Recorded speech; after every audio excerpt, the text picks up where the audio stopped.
Hey YouTube, it's Jim and I'm here with another video, and I'm doing a review of Vengeance 2006. We got this DX cover, we got John Cena, Rob Van Dam, Edge, Mick Foley, and Ric Flair behind them. And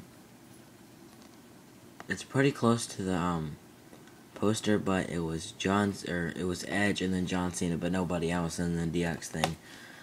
But yeah, there's the back. Sunday, June 25th, 2006, at the Charlotte Bobcat Arena in Charlotte, North Carolina.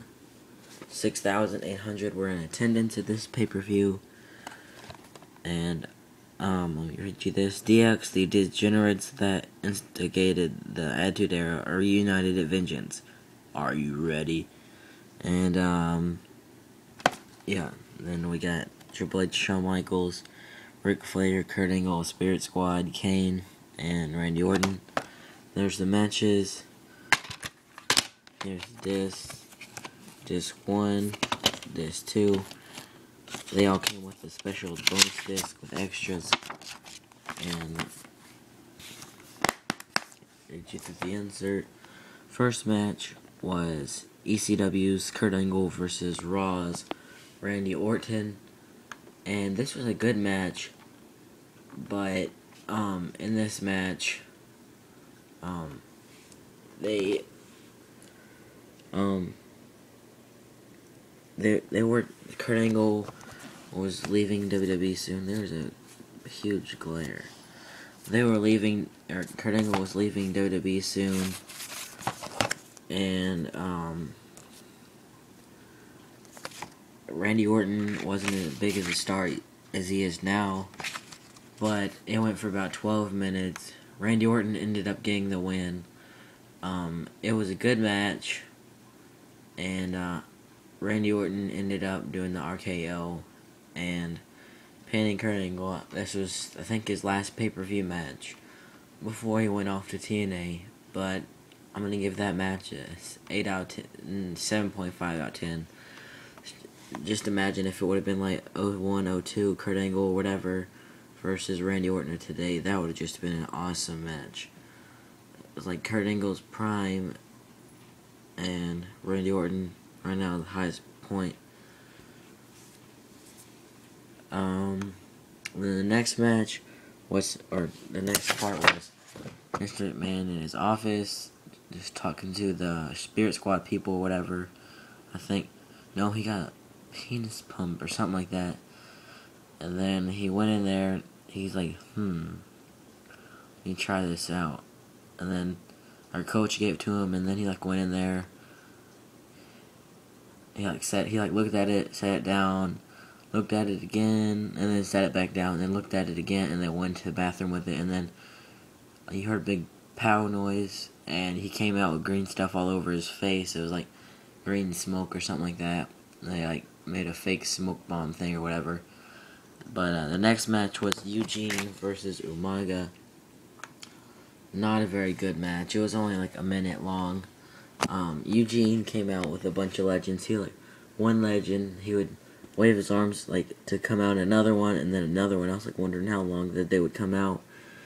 Jim Duggan, Hacksaw Jim Duggan, Doink the Clown, and Kamala came out with him. And yeah. At the end of the match, Umaga gave Eugene a spike to the throat, and then he gave spike to Jim Duggan and Doink, and then he was gonna fight Kamala, but then Armando Alejandro Ustrada came out or whatever, and or not came out, but he told them to come on or whatever, and I'm going to give that a 5 out of 10. Then the next match, or the next thing, was Todd Grisham interviews Mick Foley. Don't really remember much of that, whatever that was. I probably just pump it up because the match was next 2 out of 3 falls. Ric Flair versus Mick Foley. This was a really good match, and it started out Mick Foley, wrestling instead of brawling like the normal Mick Foley stuff, and because I'll just show the case.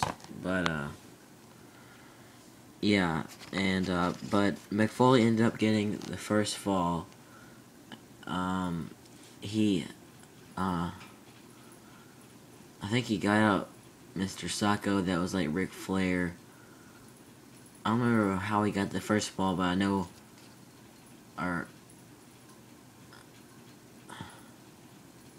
no, it was Ric Flair that got the first fall, I think. Let me think. I can't remember who got the first fall, but yeah, it was Ric Flair that got the first fall. Never mind.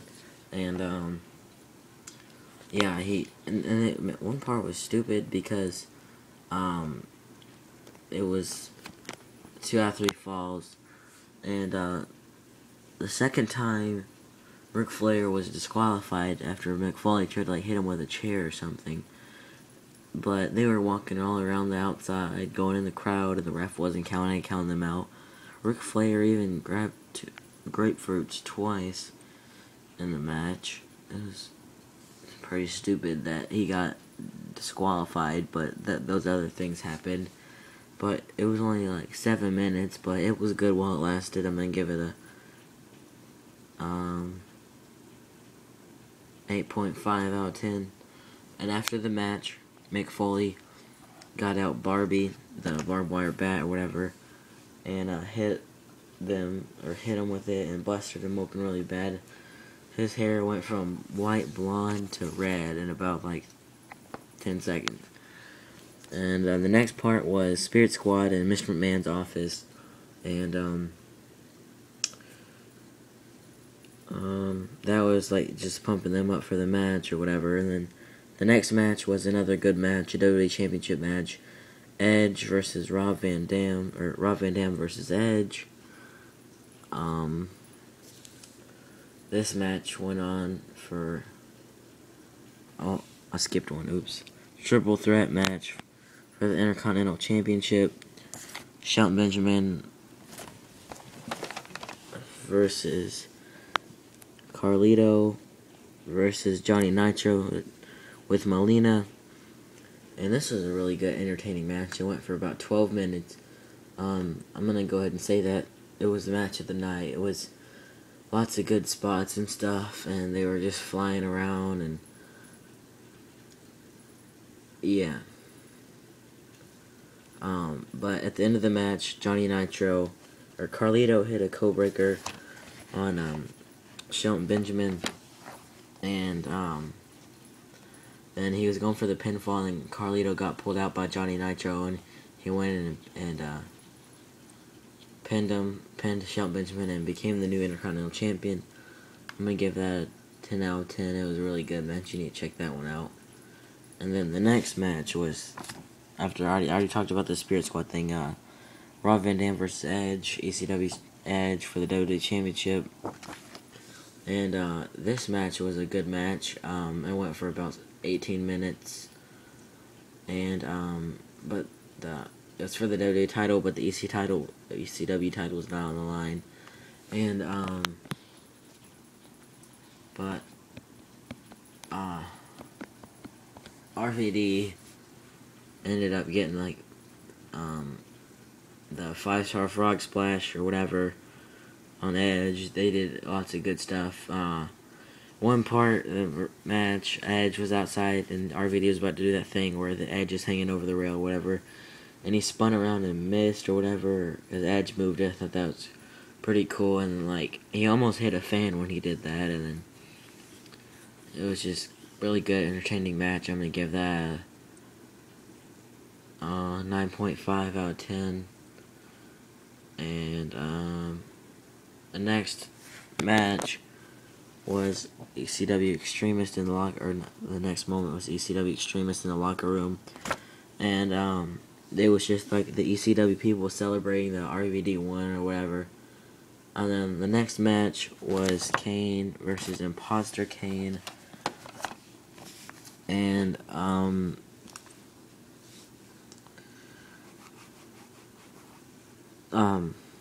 like, I forgot to say other stuff about the matches. Don't know why Kurt Angle and Kurt Angle and Randy Orton was fighting. Mick Foley and Mick Foley and Ric Flair was because of in Ric Flair's book he was talking about Randy or Mick Foley or whatever, and they just had a matchup over it, and ECW and Rob Van Dam versus Edge happened because Edge helped RVD win and he got the first title shot or whatever.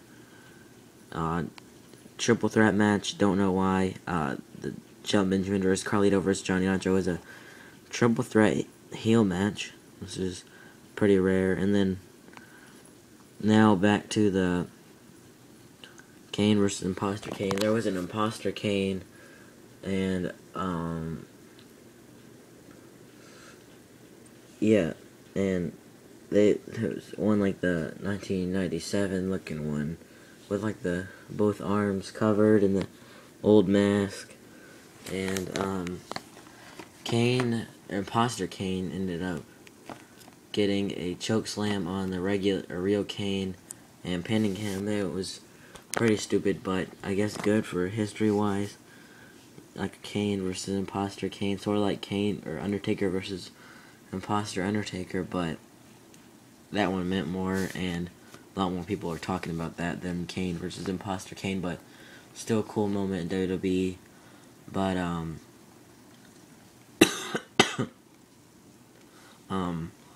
wasn't that good of a match. It was Festus that was the Imposter Kane, and or Luke Gallows with the Straight Edge Society, or Doc from TNA, and it wasn't really that good, but I'm gonna give it a 6 out of 10. The next match was the 5-on-2. Oh, skipped one. Extreme Rules Lumberjack match. Raw's John Cena versus ECW Sabu, and this happened because RVD invited John Cena to come on ECW, and then he came on there, went to the locker room and said he wanted to fight or something like that, and then there was a match with Sabu at the pay-per-view. Don't know exactly why they are going to have the match, but there was, for Raw people, it was they had people from both sides. It was Charlie Haas, Trevor Murdoch, Lance Cade, Jamie Noble, Snitsky, I can't remember who else, just random jobber people that didn't have a match at the pay-per-view. And then the ECW's people was way better for the Lumberjacks. They had like Tommy Dreamer, Sandman, Justin Incredible. A lot of the ECW people weren't used on the show, and so they had the better talent as the Lumberjacks. But the first time John Cena got thrown over, the Kane match, I don't think I said, it was for about 6 minutes, RVD and Edge. Never mind. The Kane versus Kane was 7, and then this match was about 7 minutes. But but what I was saying was John Cena got thrown over. He started punching people in the face and then got back in without getting touched. And then the second time he did it, he got thrown over or whatever. He got beat up, and then got thrown back in, and then I don't think RVD got thrown in or beat up or whatever. But at the end of the match, on one side of the ring, everyone was brawling from the ECW Raw people, and John Cena was in the ring. He had Sabu in the STFU, and Sabu tapped out, ended up John Cena winning. It was a good match. I'm going to give it a 9 out of 10.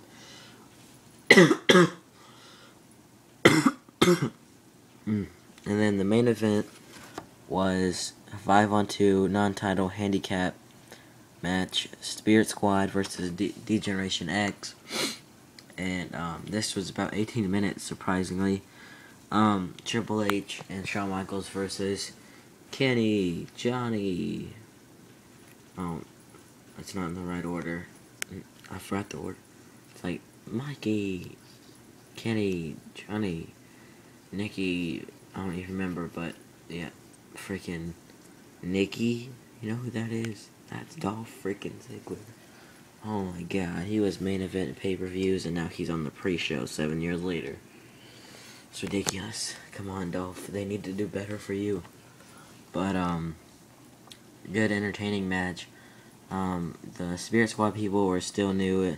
They were doing some stupid stuff, like putting these headband things on and acting like they were ninjas and trying to fight, but at the end, Triple H hit a pedigree on one, and Shawn Michaels super kicked one, and they both just pinned him. And yeah, I'm gonna give that match a 8 out of 10. It was a good match, but the Spirit Squad people weren't good. Not really that much. They weren't really that good, but it was still good, I guess. Now onto the extras. The second disc. 18 Visions music video. Victim. Molina confronts Mick Foley. Wait, the music video, I think that was the theme song for the show. Molina confronts Mick Foley. I don't remember what she said, but she was saying something to him. Ric Flair interview. It was him in his home saying that he would want to fight again or something like that. Raw 6/25/06. Tori Wilson WWE cover shoot, and that was like the summer edition or something like that. And yeah, earlier in the show, before the Carlito match, it was Tori Wilson or Maria was interviewing him, and then Tori Wilson was like, "Hey, can you hold my puppies?" And he went to go grab her chest, and then she was like, "No, these puppies," and like held up 2 puppies. It was funny. And then she was like, "Hey Maria, can you help me?" And she was like pouring oil, and then they poured oil on each other. It was crazy. And then Carlito was like, "Hey, can I help?" And then he was like, heard the songs, and he was like, "Oh man, that's my song. I gotta go out there." And then he kept turning around and stuff when he came out or whatever. But yeah, and then the WWE Championship match, Raw's John Cena versus Rob Van Dam, 6/26/06. Rob Van Dam promised him a match, and John Cena ended up losing because somebody came out. I think it was Edge that came out in the middle of the match. Somebody came in the match and interrupted or whatever, and Rob Van Dam retained. And then Gauntlet match, Spirit Squad versus Triple H, 6/12/06. I'm just not really gonna go over each of these. Mr. McMahon receives gifts from DX, I think, like penis pump or something like that, and a chicken, like you like cock or something like that, and then like Big Dick John Cena, those other stripper dudes. And then Spirit Squad gets slimed, 6/19/06. A lot of moments from 6/19/06. They pour slime on the Spirit Squad in the ring or whatever. I think it was there or in the on the stage. And I remember on the DVD, Dolph Ziggler was like, "Yeah, I was cleaning that stuff out of mirror for 3 weeks." It's pretty funny. Then DX vandalizes Mr. McMahon's office.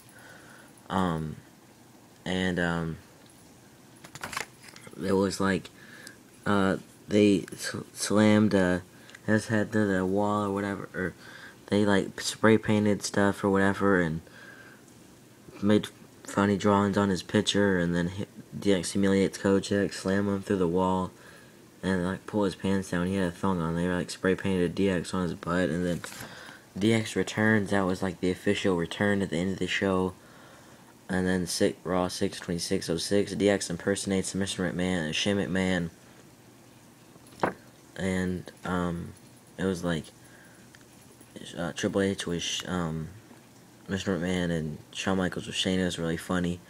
Then DX entrance video, good extras, but this chunk right here I already had on my DX new and improved DVD, but it's still good to rewatch or whatever. But overall, it was a good show, minus 2 matches. But the rest of the matches are really good, and I'm gonna give this pay-per-view a 9 out of 10. And yeah, that's about it. Don't forget to comment, rate, subscribe. Bye.